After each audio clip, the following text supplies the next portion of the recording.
Hi there, Sanmunani Molweni. Welcome to Face channel. If you're new here, please subscribe before the end of the video.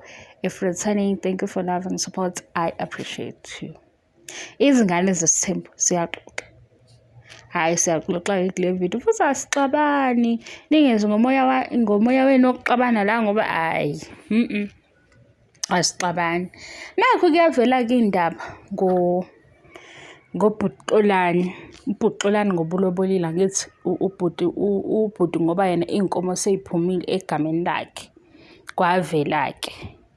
kwavela futhi nabakhongi basho ukuthi into ediphu kungadlalwa ngayo mhlambe besukelwe bethi bebethunywe ubani bebengathunywa ngobani fine kwaphuma ama-files a-1000 ngobhuti ukuthi kunendaba zakhe ezingaqondakala ezinjani kwazi yena nalabo abazama ukum-expose ukuthi inkinga yini kodwa kuyona yonke lento ngoba isuke ngokuthi upartner kabhuti ubani uvuyo simazi kuzingane zesithembu simazi ngobani ngoSibindi nobudlelwane bakhe noSibindi uMpumelelo nomntwana waseMzumbe yena uvuyo mabefika noSibindi ku season 1 no 2 bayathandana kodwa baneyinkinga nakho-ke sekuyavela ukuthi uvuyo uthe yena into engiyifunde phansi ngaphinde futhi ngayifunda ku-Q&A kavuyo ukuthi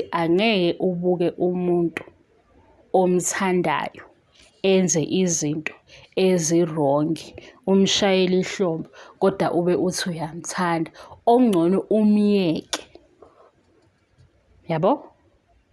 Umuntu omthanda ngeke umbuke enze izinto ezironke umshayele ihlombe uhlale naye uvume ukuthi akenze wrong kodwa umthanda ungcono ukuthi umyeke akushiwo ngokodwa ukuthi umyeke engamthandi nangiya ku-Tiritiri uthi uTiritiri ku episode 13 of Izingane Zesithembu season 2 yena into ezomhlupha noma ezomhlukumeza ukuthi uMpumelelo alungise indaba yakhe novuyo. Masihlanganisa ke le maths ke siyenziwe emfishane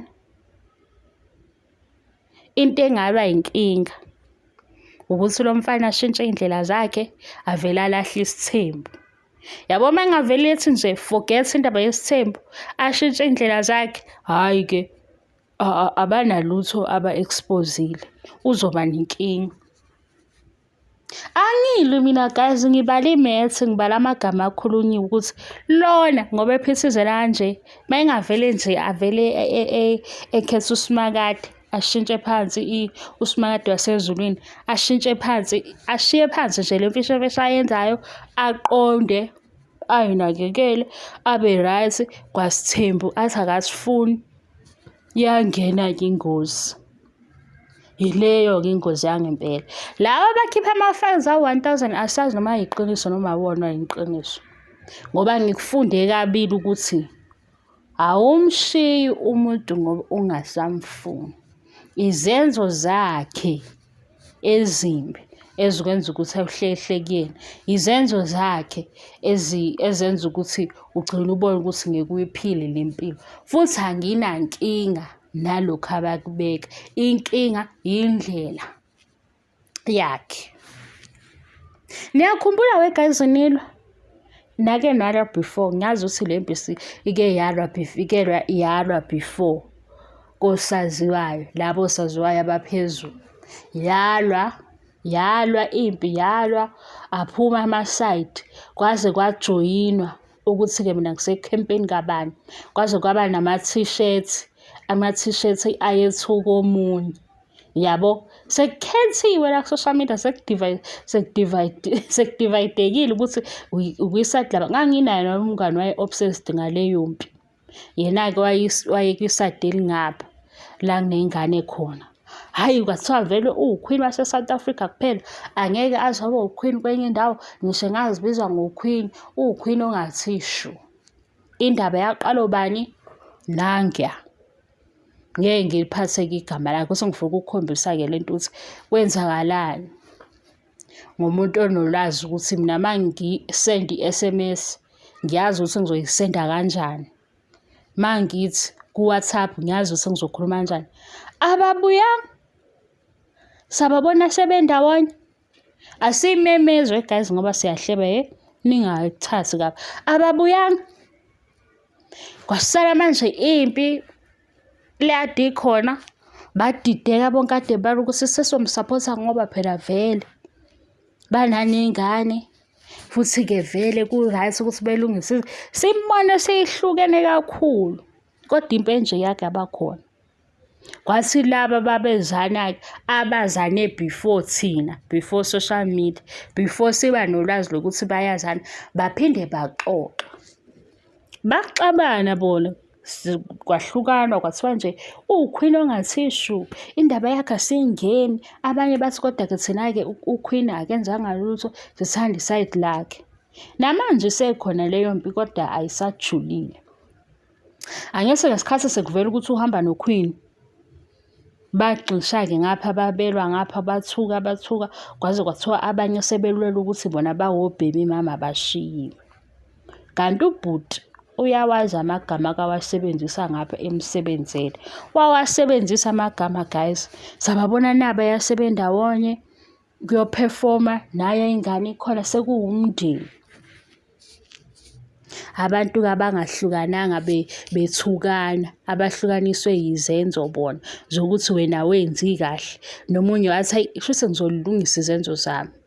Yabona washaya uteti eyishiye phansi yonke lento eqondile. Hayi uChef akoyazi nayo into okufanele ukuthi uzobhekana naye azolwa naye. Hayi nabantu abami-exposayo futhi angiphatheki igama lakhe ngisho noma ubani uChef kodwa akoyazi ngoba impi yakhe yangempela akusiyo le yabantu abami-exposayo.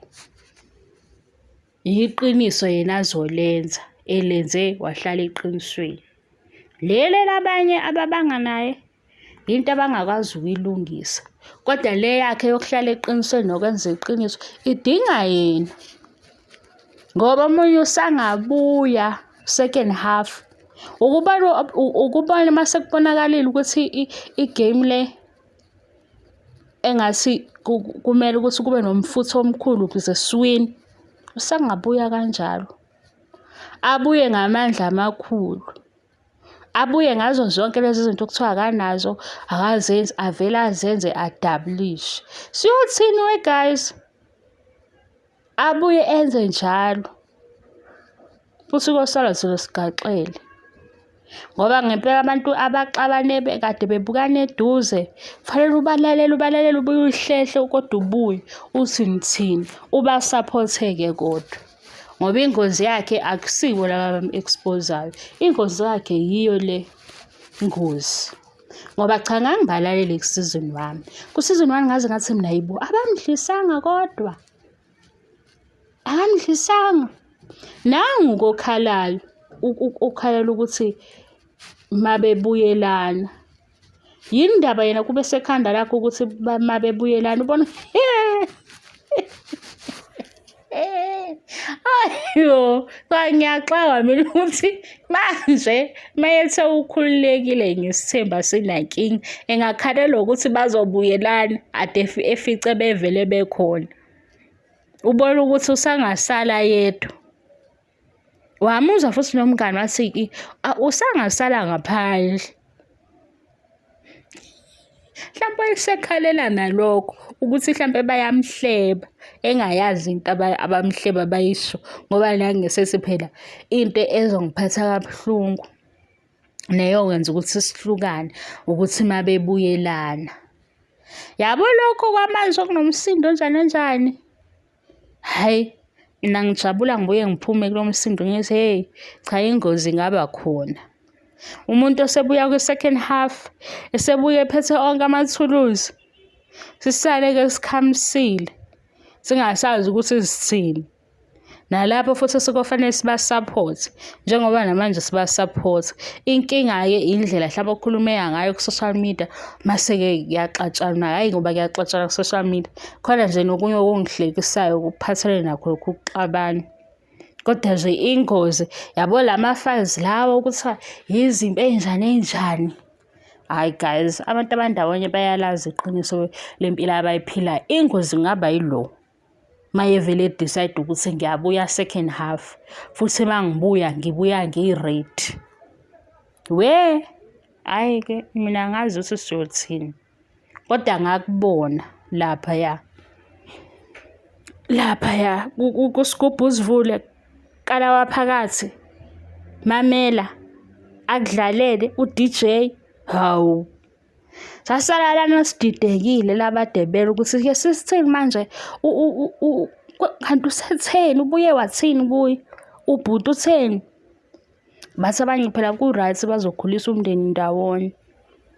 Ayi, ningayithathi-ke serious le video, kodwa manifuna ukulwa-ke guys, lwanini. Manifuna indawo yokubhodla ey'bhodlani, ngoba nami angisazi ukuthi kusekuqaleni nisaxoxa nani masekuliwa kangaka. Kodwa inkinga, hawu, yiyo le engiyibonayo ukuthi uma engase vele nje ashiye phansi indaba yesithembu, ngoba isithembu esirongi. Ulahlekelwa nje lesi sithembu angasazi ukuthi uyisithembu sani, ekhuluma amanga, singasazi noma ufuna ukuthatha lento yini noma yini, ngoba ngathi akasiphiwe. Uyalahlekelwa manje, ukhuluma into angazazi. Bye guys, futhi ngiyibhorekele, nezinto zenu zizovele zenza ukuthi ngikhathale.